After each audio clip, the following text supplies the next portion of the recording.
আপনারা যারা আমরা যারা নামাজ পড়তেছি হানাফি মাযহাবের, আমাদের নামাজ হয়ই না তাদের নজরে, এ বলা একদল আছে না? আছে। একটু এ জায়গায় একটা কথা বলে যাই। আমি এক আহলে হাদিসে ধরলাম, সে আমার সাথে আমাদের হানাফি মাযহাবের ইমামের পিছনে নামাজ পড়ছে। এ আগে হানাফি ছিল, আমাদের মতোই নামাজ পড়তো। কি দেখি রে জাকির নায়কের বই পড়িয়ে আর আহলে হাদিসের ইউটিউবের ওয়াজ শুনিয়ে সে আহলে হাদিস হয়ে গেছে। এরপরে আমাদের নামাজ সে হয় না বলে ঘোষণা দিয়ে এবার সে আহলে হাদিস নামাজ পড়ে। এখন নামাজ পড়ছে আবার আমাদের ইমামের পিছনে। একটু বুঝেন বুঝেন, খেয়াল করেন। নামাজ পড়ছে আমাদের ইমামের পিছনে। ওরে ধরলাম, বললাম যে তুই এই নামাজ পাল্টালি কে? কয় যে আপনাদের নামাজ হয় না, আপনারা যে নামাজ পড়েন এই নামাজ হয় না। আমিও যতদিন পড়ছি আগে তা হয় নাই, এই জন্য ওই নামাজ ছাড়িয়ে দিয়ে আমি এই নামাজ ধরছি। তাই আমি বললাম যে আমাদের নামাজ হয় না কি এখনো হয় না? বলে হ্যাঁ এখনো হয় না। তো যে ইমাম সাহেব নামাজ পড়ালো উনি তো হানাফি মাযহাবের, তো তুই তার পিছনে নামাজ পড়ি আসলি। তো যার নামাজ হই নেই তার পিছনে তুই পড়লি, তো তোর নামাজ হলো কি রে? কতক্ষণ এই তোর আগের নামাজ ভুল ছিল, তুই সঠিক নামাজ শিখলি, সেই সঠিক নামাজ শিখে আবার পড়লি কার পিছনে? যে ভুল পড়তেছে তার পিছনে। তা তুই তো এই পরিবর্তনের কি অর্থ হলো? একদল বেরোইছে না এরকম।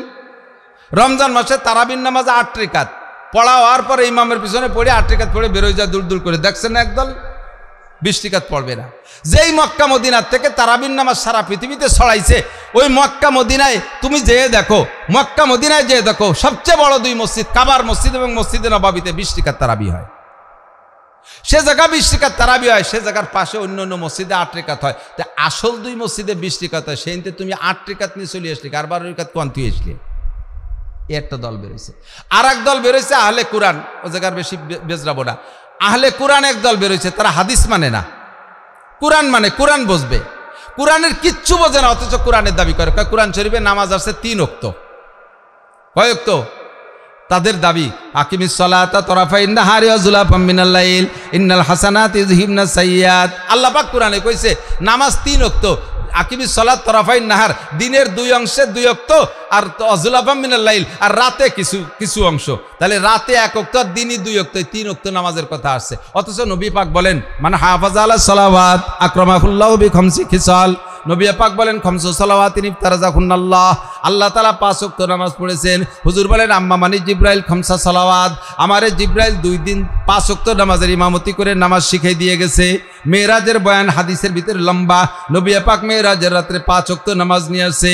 কাজেই নামাজ কয় ওয়াক্ত? যদি কেউ 3 ওয়াক্ত নামাজ আপনাদের কাছে পেশ করে, আপনি কি সেইটা খাবেন না তারে ধরে নিয়ে মুফতি মিরাজের কাছে চলে যাবেন? বলে হুজুর ওর সাথে আমি ঝগড়াড়ি পারতেছি না, এ কয় নামাজ 3 ওয়াক্ত। দেখবেন যে হুজুরির কাছে যাবে না, পাবলিকের ভিতরে ওয়াজ করে, আমাদের কাছে আসবে না। আহলে হাদিস আলারাও পাবলিকদের ভিতরে ওয়াজ করে। মহিলাকে মধ্যে যে কয় তারাবির নামাজ 8 রাকাত, পুরুষের নামাজ আর মহিলাকে নামাজ একই রকম, এই প্রশিক্ষণ দেয়। অথচ ওই আহলে হাদিস কোনোদিন আমারে দাওয়াত দিতে আসে না, যায় আপনারে দাওয়াত দিতে। আপনার কাছে আসলে কি বলবেন? বলবেন যে বাবা তোকে সহজ একটা বুদ্ধি শিখিয়ে দিচ্ছি। বর্তমানে আমাদের এই পাশে কয়েকজন বক্তার ওয়াজ আমরা সবাই শুনি, তার ভিতরে মৌলানা নাসির সাহেবের ওয়াজ শুনি আমরা। তো ওই নাসির সাহেবরে খালি তোকে দলে নে, উনি যাইয়া মাঠের ভিতরে যে ওয়াজ করে দিলি পারা হাজার হাজার মানুষ একদিনই তোর দলে চলে যাবে। খালি একটু উনার কাছে যা, দেখবেন যে ওই যে এক কুকুরে আর এক কুকুরে দাওয়া দিলি পারা সারেন্ডার করে কিভাবে? আরে শুয়ে পড়কে লেজ নামায় দেয়, পতাকা নামায় দেয়। সারেন্ডার পদ্ধতি কি? লেজ নামাই দিয়ে পালাবে, তো জীবনে করে দিন আমার কাছে আসবে না। আমি ফেসবুকে বহু চ্যালেঞ্জ করছি, তুই যে যে বিষয় নিয়ে গ্যাঞ্জাম বাদাইস আয় একটু আমার সামনে আয়, ফেসবুকে অত লড়াই করিস না, সামনে আয়, তোর কিতাব পড়াই দেই। তুই যদি আমার সামনে বুখারী শরীফের একটা পৃষ্ঠা রিডিং পড়তে পারিস, তাহলে তুই যা বলবি আমি তাই শুনবো। একটা লাইনও শুদ্ধ করে পড়তে পারবে না।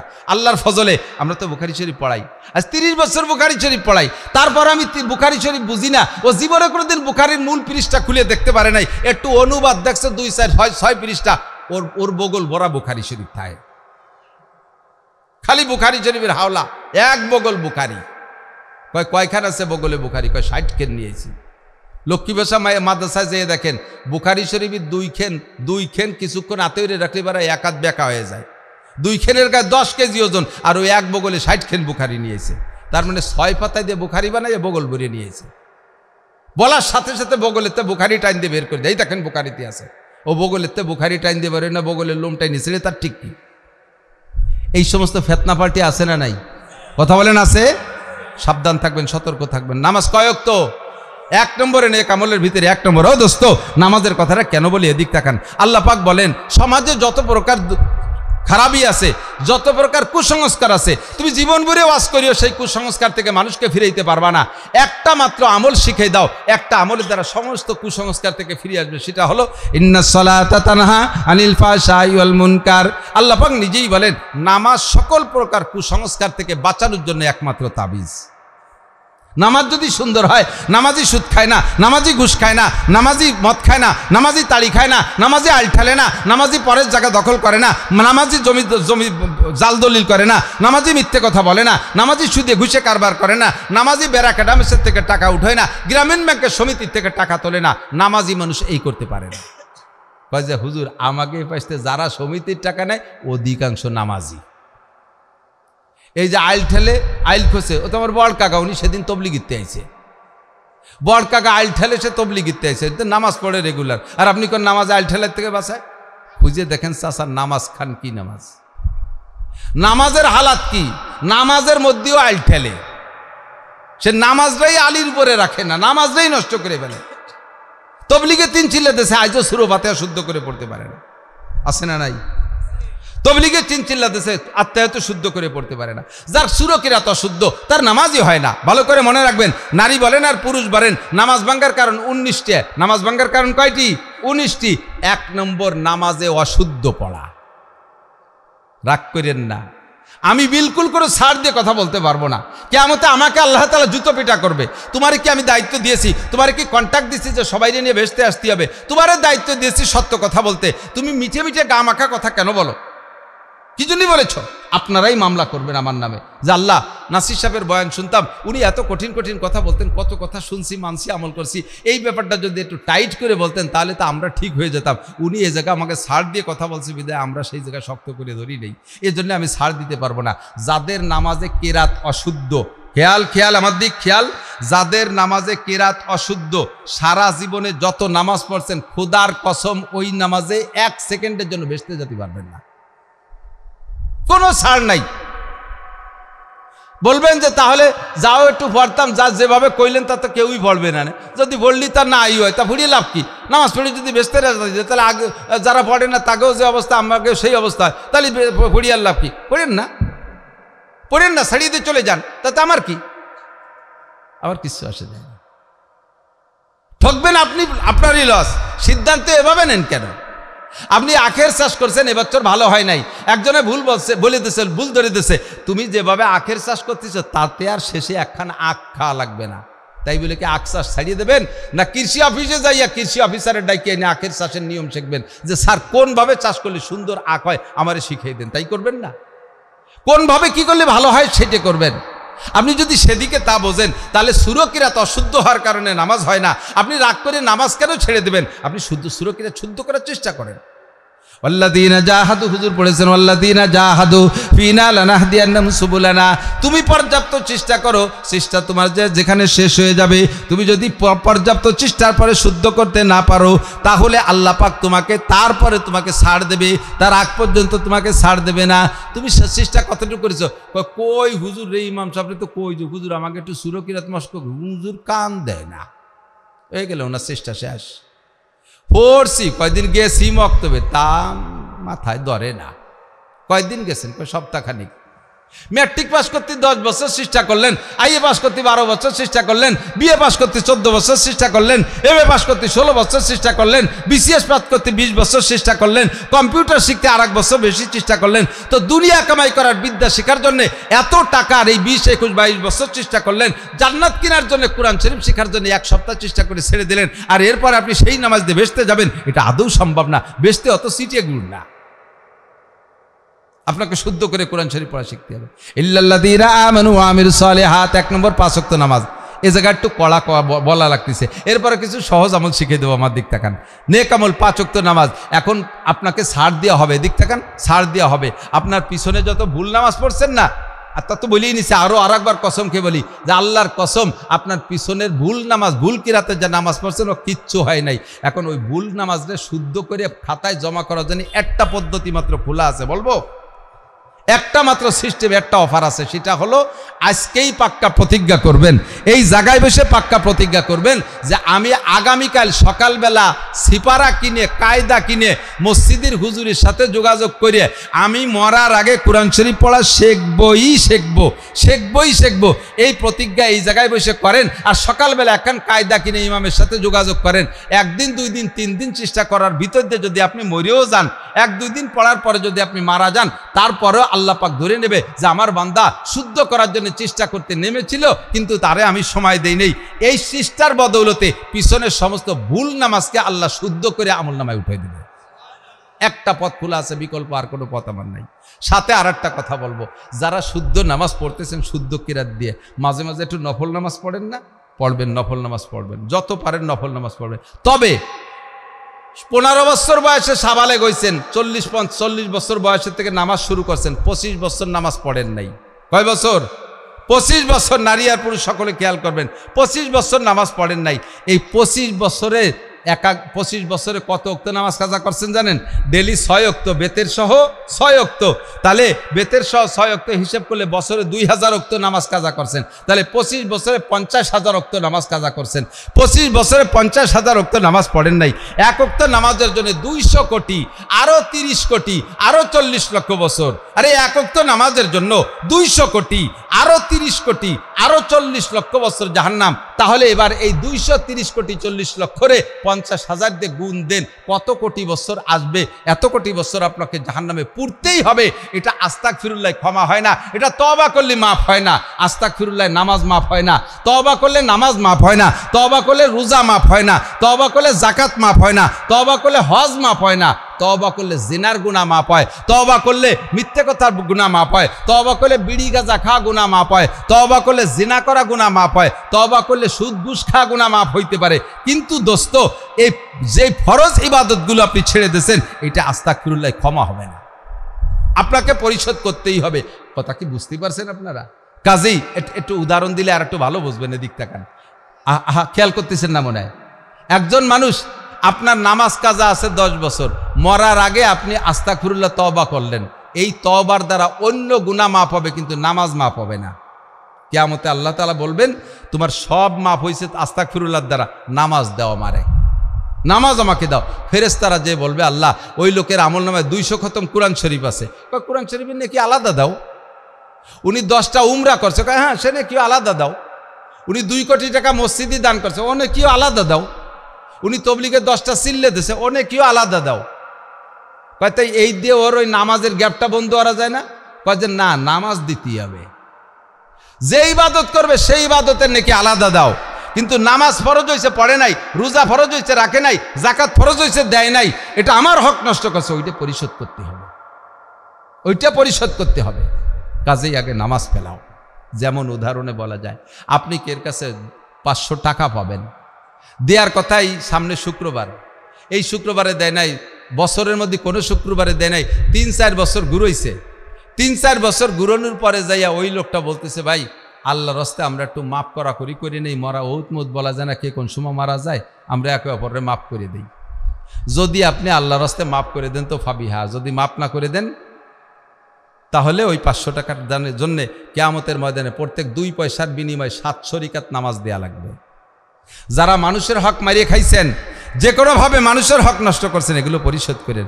প্রত্যেক 2 পয়সার বিনিময়ে 700 রাকাত নামাজ দেওয়া লাগবে। আমার এক ব্যক্তি সম্পর্কে জানা আছে, নাম কব না, সেই এলাকার মানুষ হজের মধ্যে আইছে, সেই এলাকার মানুষের কথা নাম কব না।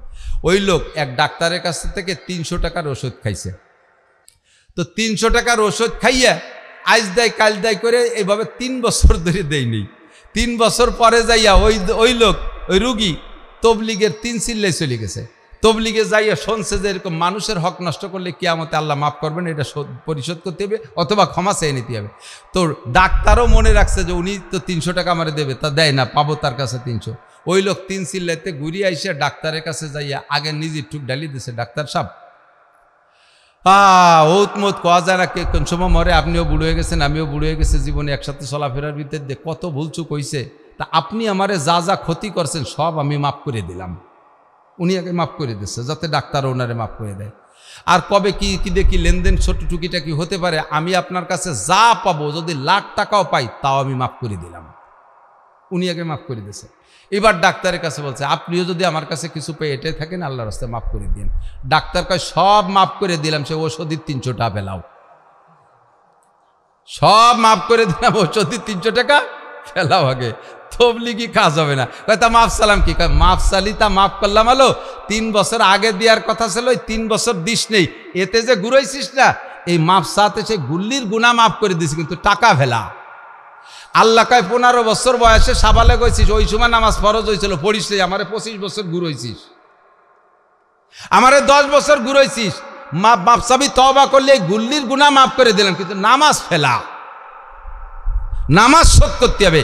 উমরি কাজা আদায় করবেন, নফল নামাজের অত দরকার নাই। খুদার কসম কিয়ামতের মাঠে কেউ রে আল্লাহ তাআলা তাহাজ্জুদ জিজ্ঞেস করবে না, তুমি তাহাজ্জুদ পড়ো নাই কেন, ইশরাক পড়ো নাই কেন, আবিন পড়ো নাই কেন, চাষ পড়ো নাই কেন, এইগুলো কেন পড়ো নাই, নফল রোজা কেন রাখো নাই, কোনো নফল ইবাদত জিজ্ঞেস করা হবে না, ফরজ ইবাদত জিজ্ঞেস করা হবে। কাজেই নামাজটা পরিশোধ করেন। আপনি নফল নামাজ না পড়েন, প্রত্যেক ওয়াক্ত মসজিদে যে যাদের জীবনে পিছনের সময় নামাজ কাজা আছে, প্রত্যেক ওয়াক্ত একটু টাইম আগে নিয়ে যাবেন, যে সুন্নত যদি আগের সুন্নত যদি থাকে, যেমন ফজরের সুন্নত আছে আগে, জোহরে আগে সুন্নত আছে, অন্য ওয়াক্ততে আগে সুন্নত নাই, একটু আগে যাবেন। সুন্নত আদায় করার পরে ফরজ নামাজ জামাতে দাঁড়ানোর আগে একা ওয়াক্ত নামাজ পরিশোধ করতে থাকেন। ফজরে যাবেন, ফজরের নামাজের আগে, সুন্নতের পরে হোক বা আগে হোক, নিয়ত করবেন আমার জীবনের প্রথম ফজরের ফরজ কাজা নামাজ পড়তেছি, শুধু ফরজ নামাজ, আল্লাহু আকবার, 2 রাকাত নামাজ পড়ে দিলেন, তাহলে এক ওয়াক্ত নামাজ 230 কোটি 40 লক্ষ বছরের থেকে বেঁচে গেলেন। জোহরে যাইয়া আবার 4 রাকাত নামাজ অতিরিক্ত পড়ে দেবেন ফরজ নামাজ, আসরে যাইয়া 4 রাকাত অতিরিক্ত উমরি কাজা, আল্লাহ আমার জীবনের প্রথম আসরের নামাজ, তারপরের আসর, তারপরের মাগরিব, তারপরের ঈশা, বেতের নামাজের কাজা করতে হবে, বেতের নামাজের কাজা পড়তে হবে, সুন্নতের কাজা নাই, তারপরের বেতের, তারপরের ফজর, তারপরের জোহর, এইভাবে তারপর করতে করতে প্রত্যেক ওয়াক্তে এক ওয়াক্ত নামাজ কাজা পরিশোধ করে দেন। যেদিন আপনার মনের থেকে তৃপ্তি হবে যে হ্যাঁ আজকে মনে হয় পরিশোধ হয়ে গেছে, মাঝে মাঝে একটু 2-4 ওয়াক্ত বেশিও পড়ে দেবেন।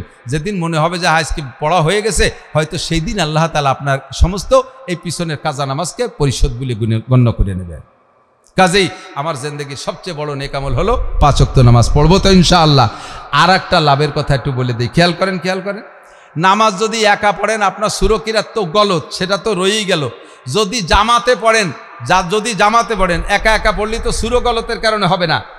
যদি বাঁচতে চাই, আমরা হানাফি মাযহাবের মাসালার পর আমল করি, ইমামের পিছনে নামাজ পড়লে মুসল্লিদের সূরা ফাতিহাও পড়া লাগে না, কোনো কিরাতও পড়া লাগে না। যেই কিরাত ভুলের কারণে নামাজ বাতিল হয়ে যায়, জামাতে নামাজ পড়লে সেই কিরাতের ভুলের বিপদ থেকে বেঁচে গেলাম, ইমামের কিরাতে আমার নামাজ হয়ে যাচ্ছে। কাজেই এখন থেকে নামাজ পড়বো জামাতে। পুরুষরা কোথায় নামাজ পড়বো? জামাতে পড়বো। লাভ কি? এক তো নামাজটা শুদ্ধ হলো, 2 নম্বরে 1 ওয়াক্ত নামাজের জন্য আপনাকে 527 ওয়াক্ত নামাজের সওয়াব বেশি দেওয়া হবে। যদি আল্লাহ ইচ্ছা করেন যে 1 ওয়াক্তের বিনিময়ে 527 ওয়াক্ত নামাজের সওয়াব বেশি দিয়েছে, এই 527 ওয়াক্ত নামাজের সওয়াব দিয়ে আপনার পিছনের যে কাজা হয়ে গেছে ওই কাজার গ্যাপগুলো বন্ধ করে দেবে, এটা আল্লাহ ইচ্ছা করলে দিতে পারে। কাজেই আমি এখন থেকে নামাজ পড়বো কোন জায়গায়? জামাতে নামাজ। মহিলারা জামাতে নামাজ পড়বে না, মহিলারা ফরজ নামাজও জামাতে পড়বে না, তারাবির নামাজও জামাতে পড়বে না, সালাতুত তাসবিহ জামাতে পড়বে না, মহিলাদের কোনো নামাজ জামাতে পড়া নাই। এলাকায় আর একটা কুপ্রথা জারি হয়েছে, রমজান মাসে একজন ইমাম নিয়ে, একটা তালবে আলিম ইমাম নিয়ে এলাকার মহিলারা একবারই যে তারাবির নামাজ জামাতে পড়ে। বিভিন্ন মসজিদেও মহিলাকে জন্য আলাদা ব্যবস্থা করেছে। এ আর একটা কুসংস্কার, আর একটা কুপ্রথা চালু করেছে, আর একটা খারাপ পদ্ধতি। এর ভিতরে ফিতনা আছে। মহিলাদের যেখানে ফরজ নামাজ জামাতে পড়তে যাইতে নিষেধ করা হলো, তারা তারাবির নামাজ পড়ার এত স্বাদ কোত্থেকে আসে? মহিলাদের তারাবির নামাজও জামাতে পড়ালে, ঈদের নামাজ নাই, তাদের জানাজার নামাজ নাই, জুমার নামাজ পড়বে না মহিলারা।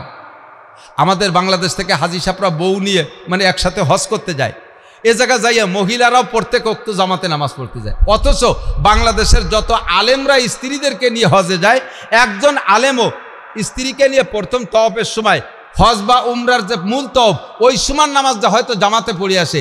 এরপরে কোনো আলেম তার স্ত্রীকে হোটেল থেকে মসজিদে, কাবা শরীফের মসজিদে নববীতে জামাতে নামাজ পড়তে নেয় না। পাবলিকরা স্বামী না গেলেও বিটিরা সে দৌড়তি যে জামাতে শরীক হবে মসজিদ রবে।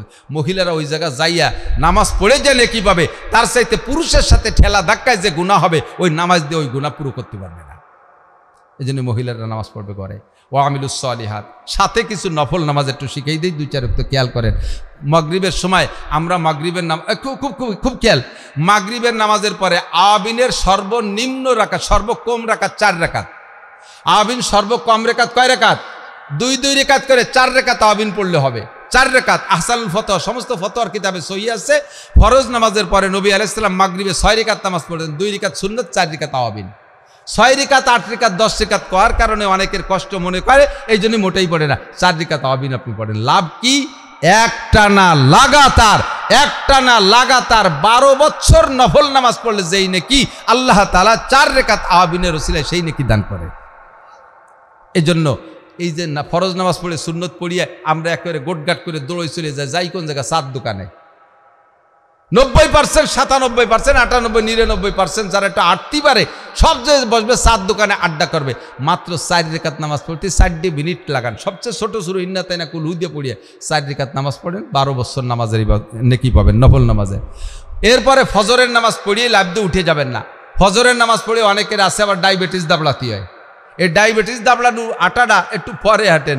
যায় নামাজে ফরজ নামাজ পড়ে ওই জায়গায় যদি ইশরাক পর্যন্ত বসে থাকেন, ইশরাক পর্যন্ত, ইশরাক বলে সূর্য উদয়ের 22 মিনিট পরে, সূর্য উদয়ের পর থেকে ক্যালেন্ডার দেখে নামাজ কালাম পড়বেন।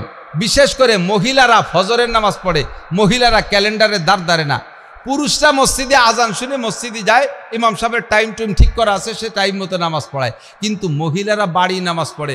মহিলাদের ফজরের নামাজের রক্ত কোন সময় কন্দি জানা আছে? একটু কন্দি না নাকি বুঝতেছেন না, খেয়াল হতেছেন না? মহিলাদের ফজরের নামাজের সময় কখন? যখন ঘুম থেকে উঠবে তখন। তাইতি বেলা উঠতিছে না ডুবতিছে ও দেহা দেহি নেই। ও ক্যালেন্ডারও বোঝে না, ঘড়ি গুড়ারও দাঁড়ে না।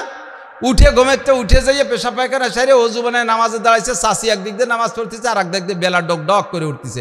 বাঁশবাগানের এই আগানি বাগানে বাড়ি, বেলা উঠা তো সই দেখতে পারে না, ওইদিকে ক্যালেন্ডার জানে না। বেলা উঠার সময় নামাজ পড়া হালাল না হারাম? একটু কন্যা হালাল না হারাম? ডুবার সময় হালাল না হারাম? হাঁস মুরগি গরু ছাগল রান্না বান্না করতে করতে মাগরিব আসরের নামাজ পড়ে, একদিক দিয়ে বেলা ডুবতেছে আর একদিক দিয়ে নামাজ পড়তেছে। প্রত্যেক মুসলমান, সচেতন মুসলমানের ঘরে এই যে নামাজের যে ক্যালেন্ডার আছে, সূর্য উদয় অস্ত, নামাজের হারাম টাইম মাকরু টাইমটা প্রত্যেকে চিনিয়ে দেবেন। এটা আমরা পুরুষদের উপর এটা আমাদের নৈতিক দায়িত্ব। মহিলারা বেশিরভাগ এই ফজরের নামাজটা সূর্য উঠার সময় পড়ে, হাজার হাজার মহিলারা।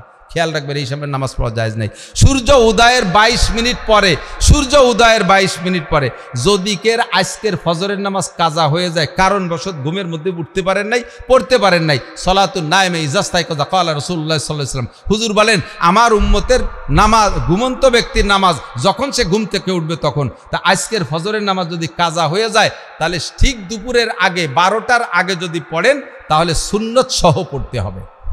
সুন্নত পড়া মুআক্কাদা, সুন্নত সহ পড়বেন যখন ঘুম থেকে উঠবেন। তবে বেলা উঠার সময় পড়বেন না, বেলা উঠার 22 মিনিট পরে। এরপরে ইশরাক, ওই যায় নামাজে ওই জায়গায় বসে থাকবেন, উঠে ঘুরে ফিরে আইসে ফিরে ইশরাক পড়লে ইশরাকের এই ফজিলত পাবেন না। সালাম পীরের উপর ওই জায়গায় বসে তসবিহ তাহলিল জিকির ফিকির করবেন।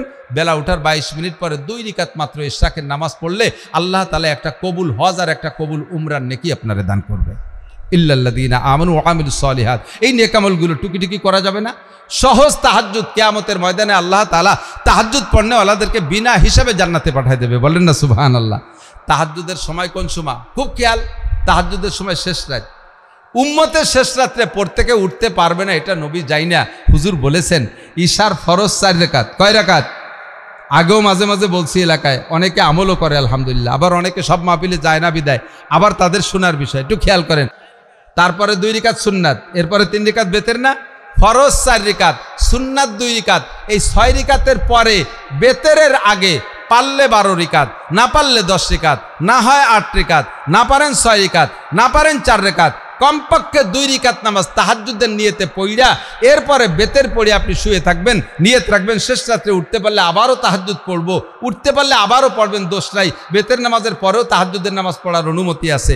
যদি আপনি কোনোদিনও আর উঠতে না পারেন শেষ রাত্রে, আর রেগুলার এই ঈশার ফরজ আর সুন্নতের পরে বেতেরের আগে 2 রাকাত তাহাজ্জুদের নিয়তে পড়েন, এইভাবে জীবন ভরে পড়ছেন, আল্লাহর কসম কিয়ামতের ময়দানে শেষ রাত্রে রেগুলার তাহাজ্জুদ পড়নেওয়ালারাও যেভাবে জান্নাতে যাবে, তাহাজ্জুদের ফজিলত নিয়ে আপনিও সেভাবে যেতে পারবেন।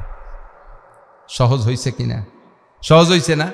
আজকে থেকে একটু, আজকে তো ঈশা চলে গেছে, আগামীকাল থেকে যদি আল্লাহ বাঁচায় রাখে এই তাহাজ্জুদের পর আমল করতে পারবো কে কে? একটু নিয়ত করা যাবে, দেখি কে কে সত্যি মনের থেকে বলছেন। কালকের থেকে প্রতিজ্ঞা করেন ইনশাআল্লাহ 2 রাকাত তাহাজ্জুদ পড়া যাবে না ইনশাআল্লাহ। আল্লাহ তাআলা তৌফিক দান করুক। চাশতের নামাজ 4 রাকাত। চাশতের নামাজ কয় রাকাত? ইশরাকের 10-20 মিনিট পরেই চাষতের রক্ষ শুরু হয়ে যায়। ইশরাক নামাজের 10-20 মিনিট পরের থেকেই চাষতের নামাজ পড়লে পড়া শুরু হয়। তবে চাষতের মূল টাইম হলো 9টা-10টা, 8টা 9টা 10টা এই টাইম। তো ওই টাইমে আমরা কর্মব্যস্ততায় থাকি, বাস দরকার নাই আপনি ইশরাকের নামাজ পড়ে আর একটু পরে 2 রাকাত বা 4 রাকাত চাষতের নামাজ পড়েন, এরও একটা বিশাল ফজিলাত আছে। আল্লাহ তাআলা আমাদের সবাইকে তৌফিক দান করুক। এ হলো দৈনন্দিন আমল। 5 ওয়াক্ত নামাজ পড়তে সময় যে ওযু করবেন না, ওযুর সময় পকেটে একটু মেসওয়াক রাখবেন, পকেটে একটা মেসওয়াক রাখবেন, একটা মেসওয়াক রাখবেন। লাভ কি? দুনিয়াবি লাভ অনেক আছে, সেটা আমি বলবো না। আখেরাতের লাভ হলো রেগুলার যারা ওযুতে মেসওয়াক করে ওযু বানায় নামাজ পড়ে নারী আর পুরুষ, 1 ওয়াক্ত নামাজের বিনিময়ে আল্লাহ তাআলা তাকে 70 ওয়াক্ত নামাজের নেকি দান করেন। পরিষ্কার সহিহ হাদিস। এলো নামাজের বরকত।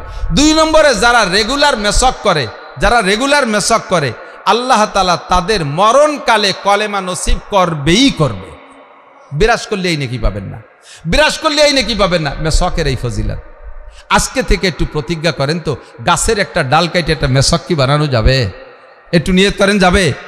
যদি কোনো বিরাসের দাম হয় 1 কোটি টাকা আর পেস্টের দাম হয় 1 লাখ টাকা, এই 1 কোটি টাকা দামের বিরাস দিয়ে 1 লাখ টাকা দামের পেস্ট দিয়ে 100 বছর বিরাস করলেও আপনার মেসওয়াকের নেকি পাবেন না। এটা গাছের ডালই লাগবে, গাছের ডাল দিয়ে আপনাকে মেসওয়াক করতে হবে। এই আমলটা করা যাবে ইনশাআল্লাহ। মান আমিলা সালিহান ফালিনাফসিহি ওয়া মান আসাআ ফালাইহা। নেক আমল যে করবেন তার লাভ, গুনাহ যে করবেন তার গুনার বোঝা তারই কাঁধে চড়বে। আল্লাহর নবী বলেন, আল কাইয়িসু মান দারা নাফসাহু আমিলা লিমা বাদাল মাউত ওয়াল আজিজু মান আতবা নাফসাহু হাওয়াহা ওয়া তামান্না আলাল্লাহ। চালাক আর জ্ঞানী, হুঁশিয়ার আর বুদ্ধিমান ওই ব্যক্তি মান দারা নাফসাহু, যে নিজেকে নিজে দিনদার বানায়, নিজে আমলের জন্য প্রস্তুতি নেয়, ওয়া আমিলা লিমা বাদাল মাউত, পরকালের জন্য আমল করে প্রস্তুতি নেয়, ওই লোকটা অরিজিনাল চালাক। ওয়াল আজিজু মান আতবা নাফসাহু হাওয়াহা, আর কমবক্ত পোড়া কপালে হতভাগ্য দুর্ভাগ্য বদনসিব ওই ব্যক্তি মান আতবা নাফসাহু হাওয়াহা, মনে যা চাই তাই করে, ওয়া তামান্না আলাল্লাহ, আর মাঝে মাঝে একটু মিলাদ দিয়ে বেহেশতের আশা করে বসে থাকে। 2 কেজি জিলাপি কিনে মসজিদে মিলাদ দিয়ে বেহেশতে কিনে ফেলাইছে। সবে বরাতে মসজিদে 2 প্যাকেট বিস্কুট দিয়ে, হুজুর আমার আব্বার একটু বেহেশতে ফাটাই দিয়েন। বেচতে কি তোমার মাম বাড়ি যে কোনো ফাইস্তে ঢুয়ে গেলে? 2 কেজি মিষ্টি নিয়ে শ্বশুর বাড়ি চলে গেলে আর বেচতে চলে গেলে? বেচতে জাতি পরিশ্রম করা লাগবে, নেকামল করা লাগবে। এই নেকামলগুলো করা যাবে তো?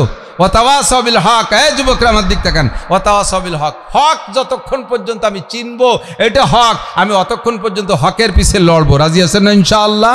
ওয়াতাওয়াসাউ বিস সাবর। আর নিয়ম আছে, হক আল হক মুররুন, হক কথাটা একটু তিক্ত হয়, হক কথা একটু কষ্ট লাগে। আপনি যখন হক কাজ করবেন আর হক কথা বলবেন, দেখবেন বিরোধী একটা দল দাঁড়ায় গেছে, আপনার পর নির্যাতন করবে, এই সময় আপনি ধৈর্য ধারণ করবেন। ওয়াতাওয়াসাউ বিস সাবর, বিপদে আপদে সর্ব অবস্থায় ধৈর্য ধারণ করব। আল্লাহ তাআলা আমাদের তৌফিক দান করে। সবাই বলেন আমিন, সবাই বলেন আমিন।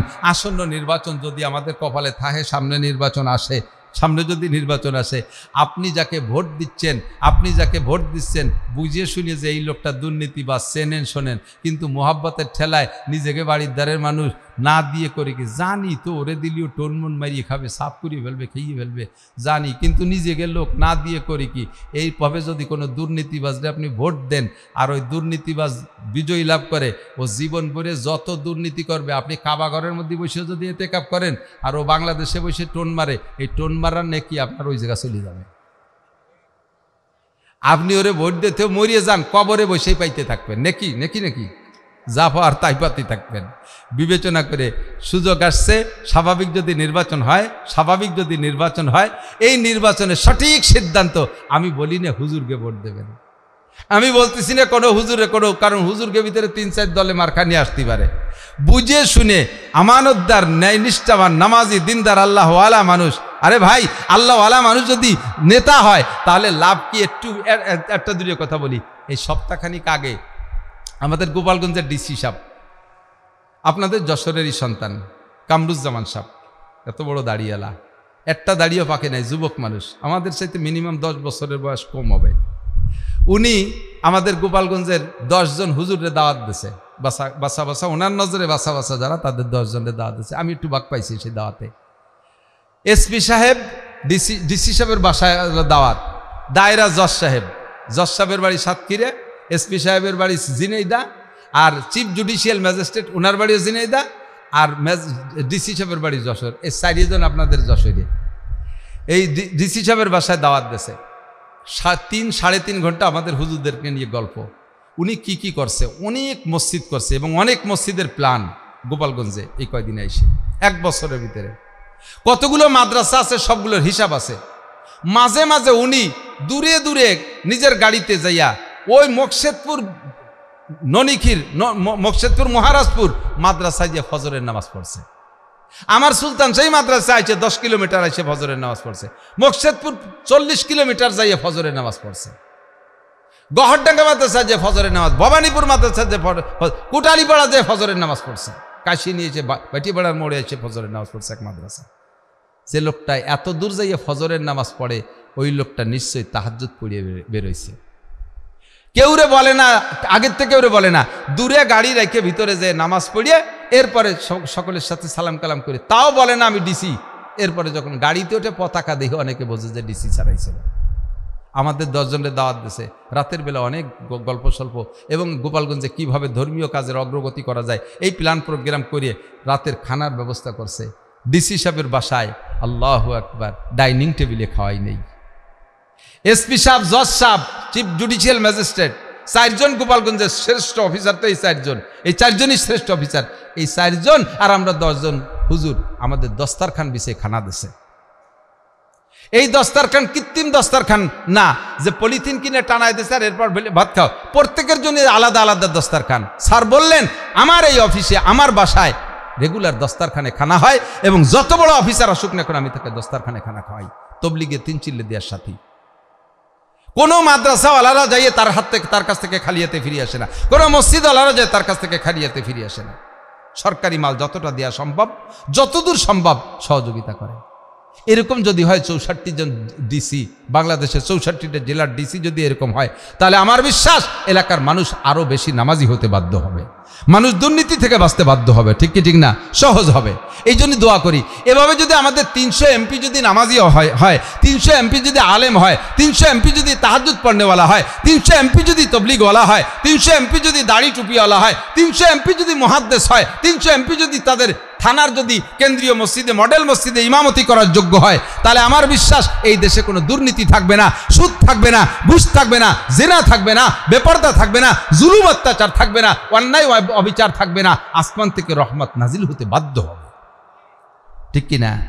সুযোগ আসছে যেহেতু সিদ্ধান্তটা একটু দেখে শুনে নিয়েন। আর বলার কিছু নেই। এই মাদ্রাসাটা আমার আবু সাইদ, ও থাকে আবার গোপালগঞ্জ গোপীনাথপুর, ওখানে মসজিদে ইমামতি করে, পাশে মাদ্রাসায় পড়ায়। বাড়ি আবার মহিলা মাদ্রাসা করছে, মেয়েদের লেখাপড়া সুন্দর, ভালো লেখাপড়া। আমি খবর নিছি। আপনারা এই দেশের সন্তান যদি নেককার বানাইতে চান, খেয়াল করতেছেন সবাই, সন্তান যদি নেককার বানাইতে চান, তাহলে আমার মতো হাজারো মৌলবীদে মাঠে বসায় ওয়াজ করিয়ে সোজা করা সম্ভব না। এই যে দেন আপনাকে এলাকার চোখের সামনে মেহগুনি গাছে, গাছগুলো কি সুন্দর সোজা সোজা না? এ সোজা লাগাইছে, সোজা হয়ে গেছে সোজা। যদি কোনো গাছ লাগানোর সময় বেহা হইলে লাগানো হয়, ওই অবস্থায় যদি 30 বছর পরে এইরকম মোটা হইয়ে বেহা হইয়ে মোটা হয়, তাহলে ওরে কি আমরা বরিয়ে গ্রামের, এই গ্রামের কোন গ্রাম নাম কি, নোয়াক গ্রামের সব গ্রামবাসী ঠেলিয়ে কি একটা 30 বছরের মেহগুনি গাছে সোজা হতে পারবো? তা যেমন সম্ভব না। যে ছেলেটা ওইরকম বেপর্দা, ফাহেশ, বেনামাজি, গান পছন্দি, মোবাইল ভক্ত, মায়ের পেটে জন্ম নেয়, সে বাচ্চাটা এরকম বেহা হইয়ে জন্ম নেয়, ওরে 30 বছর পরে আইসিয়া আমার মতো হাজারো মৌলবী বাইটিয়ে খালি ওর সোজা হওয়া সম্ভব না। কাজেই লাগবে হলো মাডা হইতে হবে সুন্দর, লাগানোর সময় চারাটা সোজা করে লাগাতে হবে, আর জমিনটাও ভালো হতে হবে। নুনা জমিনে চাষ দিয়ে লাভ নাই, ভালো জমিন। তো নেককার মা হইলে নেককার সন্তানের আশা করা যায়, নেককার মা হইলে নেককার সন্তানের আশা করা যায়। আমার মা নেককার, আমি শতভাগ বিশ্বাসী। আমার মা সতী মা, আমি এ ব্যাপারে শতভাগ বিশ্বাসী। আল্লাহর রহমতে আমার মায়ের চোখের পানিতে আলহামদুলিল্লাহ আমরা 4 ভাই হাফেজ মৌলানা, আমার সন্তানরা সবাই হাফেজ হয়ে গেছে আলহামদুলিল্লাহ। আমার ভাইয়ের বিটারা সবাই হাফেজ হয়ে গেছে, আমার ভাগ্নি অনেক হাফেজ আলেম হয়ে গেছে। সবই আমি মনে করি আমার আব্বা মার বরকত। আমি আমার মায়ের কোলের ভিতরে থেকে সূরা ফাতিহা থেকে সূরা 3 পর্যন্ত মুখস্থ করেছি। সে সময় আমি আরবি অক্ষরও লেখাপড়া জানি না। আমি আত্মায়াতু দোয়া কোনো দোয়া মাসরা সব আমার মায়ের কোলের মধ্যে থেকে শিখছি, আর যেভাবে শিখছি সেভাবে এখনও শুদ্ধ করে পড়ি। আমার মায়ের কোরআন শরীফ পড়া শুদ্ধ, 100 বছর বয়স হয়ে গেছে, এখনও বেঁচে আছে। আমার বিশ্বাস নেককার মায়ের সন্তান, আমার মা নেককার বিদায় আমি আজকে এ পর্যায়ে আসতে পারছি। আপনিও একটা নেককার মা তৈরি করেন। স্কুল কলেজ ইউনিভার্সিটিতে কোনো জায়গা নেককার মা তৈরি হয় না, ও জায়গায় নারীত্বের কোনো শিক্ষাই নাই, বরঞ্চ নারীদেরকে পুরুষত্বের শিক্ষা দেয়। সিগারেট খায় পুরুষই, কলেজের মাইয়েরাও সিগারেট খায়, খায় কি খায় না? বিশ্ববিদ্যালয়ের মাইয়েরা সিগারেট খায় কি খায় না? হাজারো খায়। ছেলেরা জিন্সের প্যান্ট পরে, মাইয়েরা জিন্সের প্যান্ট পরে। ছেলেরা বাবরি চুল রাখে, মেয়েরা বব কাটিং চুল রাখে। ছেলেরাও মেয়েরাও হাতে ছুরি লাগায়, ওরাও হাতে ছুরি লাগায়। ওরাও কানে কানে কিছু নাই, পুরুষেরও কানে কিছু নাই। সেম ওরাও শার্ট পরে, এরাও শার্ট পরে, একইভাবে চলাফেরা। আল্লাহু আকবার। এই দায়ুস পয়দা হচ্ছে নানান জায়গায়। যদি আদর্শ মা আর আদর্শ সন্তান পাইতে চান, তাহলে একমাত্র কোরআনের শিক্ষা ছাড়া আদর্শ মা গড়ার আর কোনো কারখানা নাই। আল্লাহর রহমতে মাওলানা আবু সাইদ আপনাদেরই সন্তান সুন্দর একটা মাদ্রাসা করেছে। যে সকল মেয়েরা এখানে পড়ছে, দেখেন ছোট্ট ছোট ছোট মেয়েরা, এতটুকু মেয়েরা বোরকা পরে যাতায়াত করে, দেখছেন না? বলেন তো কেমন লাগে? আপনার একটু মনের থেকে কোন তো কেমন লাগে? ভালো লাগে কি লাগে না? ছোট্ট মেয়েদের সবচেয়ে উত্তম পোশাক হলো বোরকা। বোরকা পরলে যত ভালো লাগে আর কোনো পোশাক পরলে অত ভালো লাগে না, ঠিক না? আদর্শ বোরকা শিখায়, কোরআন শুদ্ধ করে পড়া শিখায়। মেয়েদের নামাজ আগে হইতো না, এদানি মহিলা মাদ্রাসার ওসিলায় হাজারো মেয়েরা কোরআন শরীফ শুদ্ধ করে পড়া শিখতেছে। মহিলারা মুহাদ্দিস হয়ে যাচ্ছে, মহিলারা হাফেজা হয়ে যাচ্ছে এখানের ওসিলায়। কাজে এই প্রতিষ্ঠানটাকে জিন্দা করা একান্ত দরকার। আমাদের সকলের সহযোগিতা থাকতে হবে। আল্লাহ পাক বলেন, ওয়া তাআওয়ানু আলাল বিররি ওয়াত তাকওয়া ওয়া লা তাআওয়ানু আলাল ইসমি ওয়াল উদওয়ান। গুনার কাজে একে অপরকে সাহায্য সহযোগিতা করো না, নেকের কাজে একে অপরকে সাহায্য করো। দিন শিখার জন্য পুরুষরা যাবেন দাওয়াত ও তবলিগে, হক্কানি কোনো সহি পীর পাইলে তার কাছে যোগাযোগ রাখবেন, বায়াত রাখবেন। আর নিজের সন্তানকে তৈরি করার জন্য, মেয়ে সন্তানদেরকে গড়ার জন্য এই মহিলা মাদ্রাসা, এর সাথে আমরা সহযোগিতার হাত বাড়াবো। রাজি আছেন তো ইনশাআল্লাহ? মেয়েদের পরিবেশ বেশি সুন্দর লাগে। পুরুষরা গাছতলা বাসতলা যে কোনো জায়গায় বসে পড়তে পারে, মেয়েরা কি তা পারে নাকি? মেয়েরা তা পারে না। পুরুষদেরকে ছাড়িয়ে দিলে বাগানেতে বাঁশ কাটিয়ে নিয়ে আসতে পারে সবার জন্য, মেয়েদেরকে কি বাগানে বাঁশ কাটতে পাঠানো সম্ভব? হ্যাঁ, বাগানে কত দো পাইয়ে গাঁজা খা শিয়াল রয়েছে না, সে নিজে অ্যাক্সিডেন্ট হয়ে যাবে না?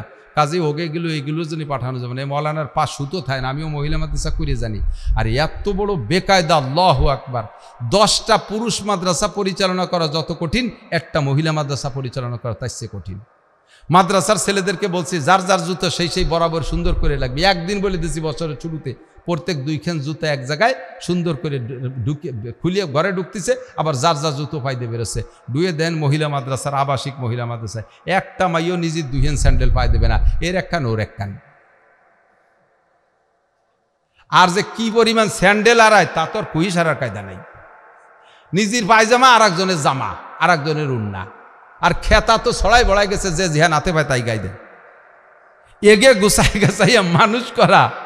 প্রত্যেক নবীকে দিয়ে আল্লাহ তাআলা ছাগল চড়াইছে, তো যদি কোনো আলেমরে আল্লাহ তাআলা সাইজ করার নিয়ত করে তারে দিয়ে মহিলা মাদ্রাসা করায়। ওরে আল্লাহ সাইজ করার নিয়ত করছে বলে মহিলা মাদ্রাসার দায়িত্ব দিয়েছে, সোজা হয়ে ছাড়বে। এখন আমরা এই মাগুলো গড়ার ব্যাপারে প্রত্যেকে একটু সাহায্য সহযোগিতা করতে রাজি আছি কিনা কথা বলেন। মাদ্রাসাটা যা হয়েছে, মেয়েরা যেভাবে গড়তেছে, আপনারা সন্তুষ্ট আছেন না? এখন ওদের পরিবেশ, এই যে বিল্ডিংটা জুড়িয়ে বসে রয়েছে, ওর ছাদ নাই, ছাদ দিতে পারতেছে না। এই মাসটা আমাদের জন্য হুজুরের আগমনের কারণে যেমন আনন্দের, তেমনই হুজুরের ইন্তেকালের কারণে তার চাইতে বেশি শোকেরও। আনন্দ ও শোক বিজড়িত মাসে আল্লাহ পাক একটা মহিলা মাদ্রাসার পক্ষ থেকে আয়োজিত মাহফিলে আমাদের অংশগ্রহণ করার তৌফিক দিয়েছেন, এজন্য শুকর আদায় করি আলহামদুলিল্লাহ। পর্যায়ক্রমে ওলামাই কেরাম অনেক কথা বলেছেন, যে কথাগুলো তারা বলেছে সব কথার পর যেন আল্লাহ তাআলা আমাদের আমল করার তৌফিক দান করে, সবাই বলি আমিন। বেশিক্ষণ সময় নয়, অনেক লম্বা সময় ধরে কথা বললে কথার শুরু থেকে শেষ পর্যন্ত সব মনে থাকে না, বাসা বাসা হাতে গোনা হিসাব করা কথা। সুর তাল ভাব ভঙ্গির অভাব নাই জগতে। আমার সুর নেই বিদায় সুরওয়ালাদের আমি সমালোচনা করি না। সুরও আল্লাহর দান, সব কিছু কার দান? আল্লাহর দান। বহুত বড় বড় ওলামাই কেরাম আছে যারা স্টেজে কথা বলতে পারে না, আবার সামান্য একটু লেখাপড়া করে তারা আন্তর্জাতিক খ্যাতি সম্পন্ন, খুব বড় বড় মাহফিলে তারা কথা বলতে পারে। এই কথা বলতে পারা এটাও আল্লাহর দান। আমাদের গহরডাঙ্গা মাদ্রাসায় উস্তাদ ছিলেন, মুসলিম শরীফের হাফেজ বলা যেত। আপনারা তো মুসলিম শরীফ দেখেন নাই, সাধারণ পাবলিক যারা আপনারা দেখেন নাই, এরকম বড় কিতাব, এরকম মোটা, দুই জেল, 30 পারা। বুখারী শরীফও 30 পারা আর মুসলিম শরীফও 30 পারা। কোরআন শরীফের পারার মতো ওখানে বরকতান পারা ভাগ করা হয়েছে। অনেক বড় কিতাব, হাদিসের কিতাব। এই কিতাব হুজুর পড়াইতেন যেন হাদিসের ইবারতের রিডিংয়ের দিকে তাকাইতেন না, এক নজর শুরুটা দেখে পড়তেই থাকতেন। গহরডাঙ্গার শাইখুল হাদিস বুখারী শরীফও পড়াইতেন হুজুর। এত বড় আলেম, বলা হয় গহরডাঙ্গা মাদ্রাসার লাইব্রেরিতে যত কিতাব ছিল সব কিতাব হুজুর 3-4 বার পড়া হয়ে গেছে। এত বড় আলেম, অথচ জীবনে কোনোদিন তারে আপনারা চেনেনও না, আপনারা দেখেনও নাই। মাঠে ময়দানে ওয়াজ করতে পারতেন না, ছাত্রদের সামনে করে কথা বলতে পারতেন না। আবার ক্লাসে যখন পড়াইতেন তখন মুখ দিয়ে যেন ফেনা উঠে যেত। আবার হুজুরের ছাত্র যারা ওই মাদ্রাসাতে পড়ছে, লেখাপড়ায় তারা তেমন কিছুই না, পরীক্ষাও ভালো পাশ করতে পারে নাই, সে সমস্ত ছেলেপেলেগুলো বড় বড় বক্তা হয়ে গেছে। কাজেই মাঠে ময়দানে কথা বলার শক্তি, এটাও কার দান? আল্লাহর দান। কণ্ঠ আল্লাহর দান। আমার কণ্ঠ নেই, একটু কাটা কাটা 2-4টে কথা বলি, শরীয়তের মাসআলা মাসাইল সংক্রান্ত কিছু জরুরি কথা বলার চেষ্টা করি। আমি মাঠে ময়দানে ঘুরি, ছোটোবেলায় থেকে যে সময় থেকে একটা দাড়ি উঠছে সেই সময় থেকে মসজিদে ইমামতি করি। মুসল্লিদের অবস্থা সম্পর্কে আমি মোটামুটি ধারণা রাখি। ভালো ভালো ডাটের মুসল্লি, বিশাল বিশাল জুব্ব গায়ে, একেবারে টাকনুসোয়া জুব্ব, পাগড়িও একটা পরে, অথচ আলহামদুলিল্লাহ শুদ্ধই পড়তে পারে না। নামাজে দাঁড়ানোটা সুন্দর না, সানাবান্দা সুন্দর না, দোয়া কুনুত পারে না, আত্তাহিয়াতু পারে না, দুরুদ শরীফ পড়তে পারে না, এমনকি 4টে কলেমাও শুদ্ধ করে পড়তে পারে না। অথচ দেখতে শুনতে মনে হয় যেন বহুত বড় একজন হুজুর, বড় মাওলানাই হবে। এই দুর্বলতা মুসল্লিদের ভিতরে, জনগণের ভিতরে, সাধারণের ভিতরে প্রচুর আছে। আমি সেই দুর্বলতাগুলো খুঁজে খুঁজে সেখান থেকে সবল বানানোর জন্য কিছু জরুরি কথা বলার চিন্তা করি, যদি আল্লাহ পাক রব্বুল আলামিন তৌফিক দেন। মাসটার নাম, চলতি মাসের নাম আরবিতে রবিউল আউয়াল। জানেন তো কি, একটু বলবেন? রবিউল আউয়াল। এর পরের মাস রবিউল সানি, তারপরে জুমাদাল উলা, তারপরে জুমাদাল সানি, এরপরে রজব, তারপরে শাবান, তারপরে আসবে রমজান। চলতি মাস সহ রমজানের আগে 6 মাসের মতো আছে। এ মাসে নবী পাক সাল্লাল্লাহু আলাইহি সাল্লাম দুনিয়ায় এসেছিলেন, যার কারণে মাসটা বড় দামি। ইংরেজিতে এ মাস চলছে সেপ্টেম্বর মাস। আজ থেকে 4 বছর আগে এই সেপ্টেম্বর মাসের এত গুরুত্ব ছিল না। এবছর সেপ্টেম্বর মাস সারা দুনিয়া জুড়ে বড় দামি হয়ে গেছে। বাংলাদেশ সহ কয়েকটা দেশে এই 12ই রবিউল আউয়ালকে ঈদে মিলাদুন্নবী হিসেবে পালন করে। কি বলে? ঈদে মিলাদুন্নবী। নবী আলাইহিস সালাতু ওয়াস সালামের জন্ম উপলক্ষে রবিউল আউয়ালকে ঈদ মনে করে। ঈদ মানে খুশি। হুজুর বলেন লিকুল্লি কওমিন ঈদুন ওয়া হাদা ঈদুনা। হুজুর ঈদুল ফিতর আর ঈদুল আজহা, এই 2টে ঈদের খুতবার ভিতরে হুজুর বলতেন যে প্রত্যেক জাতি গোষ্ঠীর একটা আনন্দ উৎসবের দিন থাকে। প্রত্যেক জাতি গোষ্ঠী, প্রত্যেক ধর্মাবলম্বীদের এরকম দিন আছে যেই দিনটা তারা আনন্দ উপভোগ করে, আনন্দ উল্লাস করে, খুশির দিন। তো আমাদের মুসলমানদের খুশির দিন 2টা। হুজুর বলেছেন কয়টা? একটু মস্ক করে নেই। অনেকের ভিতরে এই ভুল ধারণাটা, বর্তমানে তো মিডিয়ার যুগ, মিডিয়ার যে রমরম জমজমাট চলতেছে তাতে প্রত্যেকের বাড়িয়ে কথাগুলো তারা মিডিয়ার মাধ্যমে পৌঁছে দিচ্ছে। এই ভুল থেকে উঠে আসার জন্য একটু খেয়াল করার জন্য অনুরোধ করতেছি। হুজুর বলেছেন ঈদ 2টা। কয়টা? আপনারা জানেন কয়টা? 2টা না ঈদ? একটা হলো রমজান মাস চলে যাওয়ার পরে শাওয়াল মাসের 1 তারিখে, তার নাম ঈদুল ফিতর। আর একটা হলো তার 2 মাস 10 দিন পরে ঈদুল আজহা। এই 2টে ঈদ আমরা জানি, তাই তো নাকি বলেন?